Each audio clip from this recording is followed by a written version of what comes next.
ETF index mutual funds నేర్చుకుని stock మార్కెట్లో రాణించాలనుకుంటున్నారా? వెంటనే ఈ నెంబర్కి కాల్ చేయండి. నమస్తే అమ్మా. నమస్తే అమ్మా. అమ్మ, మార్గశిర మాసంలో ప్రతిదీ ప్రత్యేకమే. అవునమ్మా. ఏ రోజుకి ఆ రోజు చాలా వరకు విశిష్టతలు మనకు కనిపిస్తా ఉంటాయి. ఇందులో మనకి సుబ్రహ్మణ్య షష్ఠి కూడా ఉంది. అవునమ్మా. అంటే సుబ్రహ్మణ్యుడు జన్మించిన రోజు, అవునమ్మా, ఆవిర్భవించిన రోజు కదా. మార్గశీర్ష షష్ఠి నాడు ఆయన సుబ్రహ్మణ్యుడు అవతరించాడు అని చెప్తారు. అందుకని ఆవిర్భావం- దాన్ని సుబ్రహ్మణ్య షష్ఠి అంటారు. కొన్ని ప్రాంతాల వాళ్ళం మనం పుట్టలో పాలు పోసుకోవడం అనేది నాగుల చవితి నాడు చేస్తే కార్తీక మాసంలో గోదావరి జిల్లా ప్రాంతము, తర్వాత కళింగ ప్రాంతము, అక్కడంతా కూడా ఇంకా గట్టిగా చెప్పాలంటే మనకి తమిళ ప్రాంతం అంతా కూడా సుబ్రహ్మణ్య ఆరాధన చాలా ప్రధానంగా ఉండి అక్కడంతా ఈ సుబ్రహ్మణ్య షష్ఠికి బాగా చేస్తాం. మురుగన్ అని చెప్పి ఆయన బాగా ఆర్మోగం మురుగన్ ఒకటేంటి కందస్వామి అంటే స్కందుడినే కంద అంటారు వాళ్ళు. ఇలా అన్నమాట. ఇన్ని మామూలుగా కాదు, అంత అద్భుతంగా చేసుకుంటారు. ఒకసారి ఆయన అవతారం ఏ విధంగా జరిగిందో చెప్పండి అమ్మా. సుబ్రహ్మణ్యుడి అవతారం. తారకాసురుడు అనే ఒక రాక్షసుడు తపస్సు చేసి శివుడిని మెప్పించి మరణం లేకుండా వరం అడిగాడు. వాళ్ళు అడిగేది అదేగా. అట్లా కుదరదయ్యా, ఏదో ఒక కండిషన్ అడుగు అని అంటే సరే అంటే అది సృష్టికి వ్యతిరేకం కదా. కానీ మీరు చెప్పే విధానం భలే ఉందమ్మా. అదే చెప్తారు కదా, టీఎన్సీ అప్లై అని కంటికి కనపడని చిన్న అక్షరాల్లాగా కండిషన్స్. అదే అట్లాంటిది ఏదన్నా అడుగు కానీ క్లీన్ చిట్ ఇవ్వలేను నేను. అది ఎవరి చేతుల్లోనూ లేదు, అది సృష్టి ధర్మం కాదు కదా అని మరంటే, మరైతే నీకు మాత్రమే పుట్టిన కొడుకు చేతిలో నాకు మరణం పర్వాలేదు అన్నాడు. శివుడికి మాత్రమే ఎలా పుడతాడండి కొడుకు? అందుకే వాడు అలా అడిగాడు. సరే సరే అన్నారు. ఒకసారి ఎప్పుడు సనత్ కుమార్ల వారు అన్నారట, నేను నీకు కొడుకుగా పుడతాను అని, నీకు మాత్రమే కొడుకుగా పుడతాను అని, నీకు మాత్రమే ఆయన కూడా. సరే ఈ రెండు జత చేసుకుని రెడీగా పెట్టుకున్నారు. ఈ లోపల ఈ తారకాసురుడు బాధపడలేక దేవతలందరూ యథాప్రకారం విష్ణుమూర్తి దగ్గరికి వెళ్ళారు. కాదమ్మా, వరాల కోసమేమో విపరీతమైన తపస్సు చేస్తారు. కోర లేనిది కోర రానిది కోరి తీసుకుంటారు ఎవరు.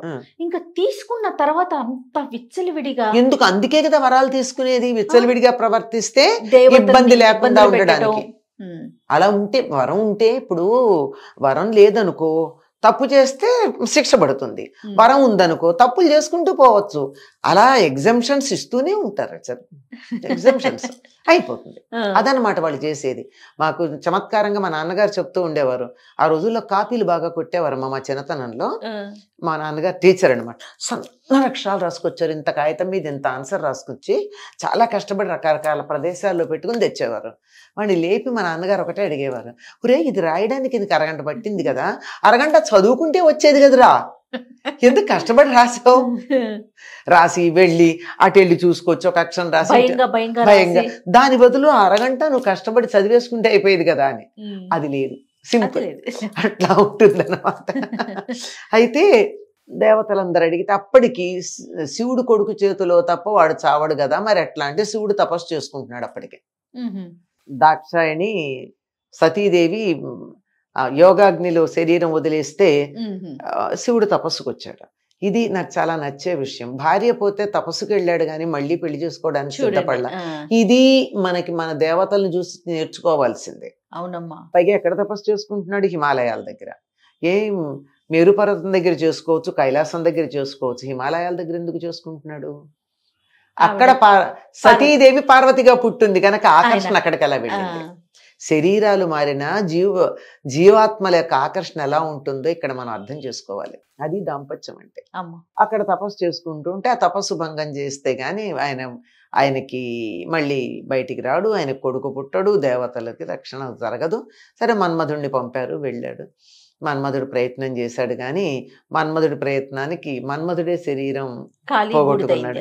ఇక్కడ నేను ఎప్పుడు చెప్తూ ఉంటా, operation success but doctor died, not patient. Doctor died. అది అనిపోయింది. పార్వతీదేవికి అర్థమైంది ఏ బాహ్య ప్రయత్నం వల్ల కూడా శివుడు దక్కడు అని. అందుకని ఆవిడ కూడా తపస్సు చేసింది. మొత్తానికి వాళ్ళకి వివాహం అయింది. ఇది చాలా విస్తృతంగా చెప్పుకోవాల్సిన విషయం, కానీ ఇక్కడ కుమారస్వామి గనక దాన్ని క్లుప్తంగా చెప్పుకోవడం అయ్యింది. వారు చాలా ఆనందంగా ఉన్నారు. ఆనందంగా ఉన్నప్పుడు ఎక్కువ కాలం వాళ్ళు రతి క్రీడలో సమయం గడిపారు. అప్పుడు వాళ్ళకి పుట్టేటటువంటి కొడుకు దేవతలందరినీ బాధ పెట్టేస్తాడు, తట్టుకోలేం, వాడి శక్తి ముందని చెప్పి అక్కడి నుంచి నా వెలుగు చూసి వీడు తట్టుకోలేకపోయారు. ఆ సమయంలో రుద్రాంశ విజృంభించింది శివుల్లో. ఆయనకి ఉన్నాయి కదా అష్టమూర్తులు ఉన్నాయి, అందులో రుద్రుడు ఒకడు. ఆ రుద్రాంశ విజృంభించేటప్పటికి తట్టుకోలేక దీన్ని భంగం చేయాలని దేవతలు ఆలోచించారు. అలా భంగం చేసిన కారణంగా శివుడి యొక్క రేతస్సు కింద పడిపోయింది. పడిపోతే పార్వతీదేవి బాధపడింది. నాకు కొడుకులు లేకుండా చేశారు కదా, సంతానం లేకుండా, అందువల్ల దేవతలు ఎవరికి పిల్లలు ఉండరు అని శాపం ఇచ్చేసింది. కానీ ఇది కదా వీళ్ళకి కావాలి, దేవతలకు కావాల్సింది అది. దానికోసం ఏం చేశారు, ఈ రేతస్సును ఎవరు భరించగలరు అంటే ఈవిడిని అడిగారు, గంగాదేవిని అడిగారు. అప్పుడు గంగాదేవి అయితే పార్వతి అసూయ పడదు అని వాళ్ళకి ఆశ, సొంత అక్కగారు కదా.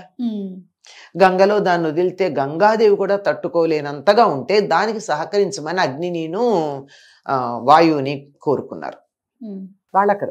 దీన్ని మొత్తం మీద అక్కడ వచ్చేసి రెల్లు పొదల దగ్గర ఆగిపోయింది అది.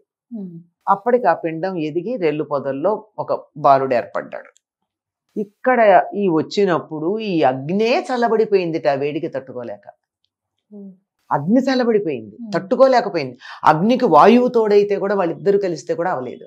అలా అయిన దాన్ని అక్కడే అప్పుడు రాగి, బంగారం, తర్వాత వెండి 3 అక్కడ తయారైనాయి అప్పుడు ఆ ప్రాంతాల్లో. ఈ వేడికి తట్టుకోలేక అగ్ని ఘనీభవించినటువంటి చోట అలా తయారయ్యాయి అంటారు. రెల్లు పొదల్లోకి వెళ్ళి రెల్లు పొదల దగ్గర ఆ పిండం అలా ఆగి భవించింది. దాన్ని శరవనము అంటారు. శరవనము, శరము అంటే రెల్లు, వనం అంటే పొద, రెల్లు పొద, శరవణం అంటారు దాన్ని మళ్ళీ నా పక్కన. అయ్యాక శరవణ భవుడు అని ఆయనకి పేరు రావడం జరిగింది. ఎందుకు ఇక్కడ జరిగింది అంటే ఒకప్పుడు ఎప్పుడో ఆ శరవణం అని చెప్పబడేటటువంటి ఒక సరస్సు అమ్మవారి గురించి ప్రార్థించి, నాకు ఇక్కడ నీ సంతానం ఇక్కడ ఉండాలి నువ్వు కోరుకోవడం, అమ్మవారు ప్రతిరూపమే అది, అందుకని అక్కడ ఆగింది. అక్కడి నుంచి ఓ బాలుడు వచ్చాడు. ఆ బాలుడు అగ్నితత్వం కదా, ఆకలితో కెవ్వుమని ఏడిచాడు. అవసరం ఎవరిది, దేవతలది. అందుకని దేవతలు వచ్చి పాలు ఎవరిస్తారా అని చూశారు.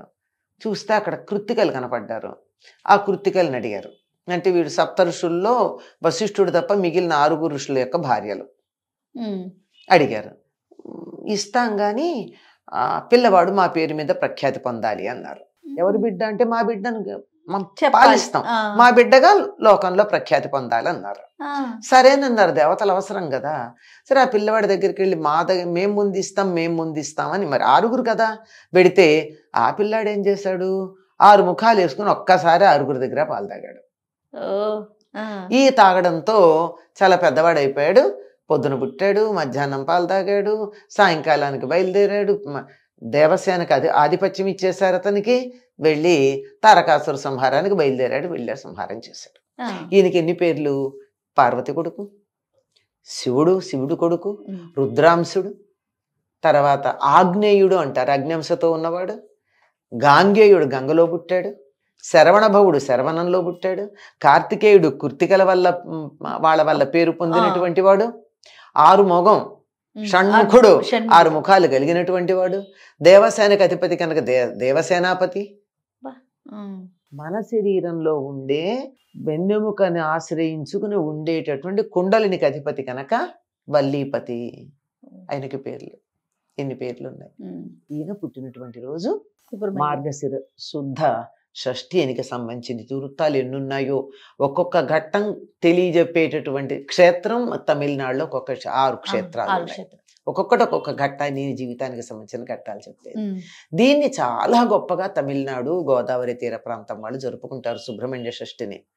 గోదావరి జిల్లాలో అయితే దీని సుబ్బారాయుడు షష్ఠి అంటారు. పాటలు కూడా ఉన్నాయి.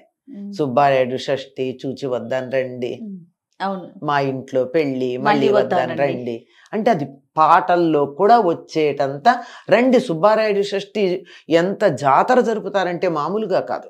ఎక్కడమ్మా? చాలా ప్రాంతాల్లో జరుపుతారు. చాలా ప్రధానంగా ఉండేది అత్తిలి అనే గ్రామంలో చాలా బాగా జరుపుతారు. అత్తిలి ఇది ఇక్కడ అత్రి మహర్షికి సంబంధించినటువంటి గ్రామంగా చెప్తారు దాన్ని. ఆయనకి సంబంధించింది.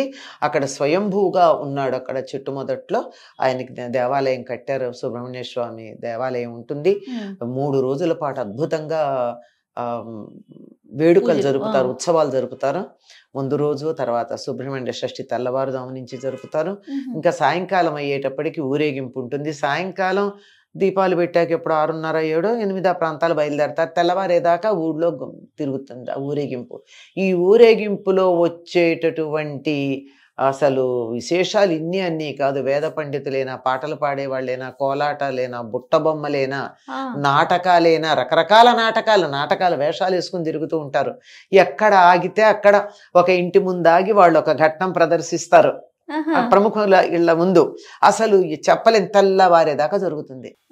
తెల్లవారుతూ ఉండగా సూర్యోదయ సమయానికి కాస్త ముందుగా తెల్లవారుజామున స్వామివారిని తీసుకెళ్లి ఆయనకి ముఖ ప్రక్షాళనం దగ్గర నుంచి చేయించేసేటువంటి వేడుక ఉంటుంది. నా మర్నాడంతా కళ్యాణం వ్యవహారం అంతా ఉంటుంది.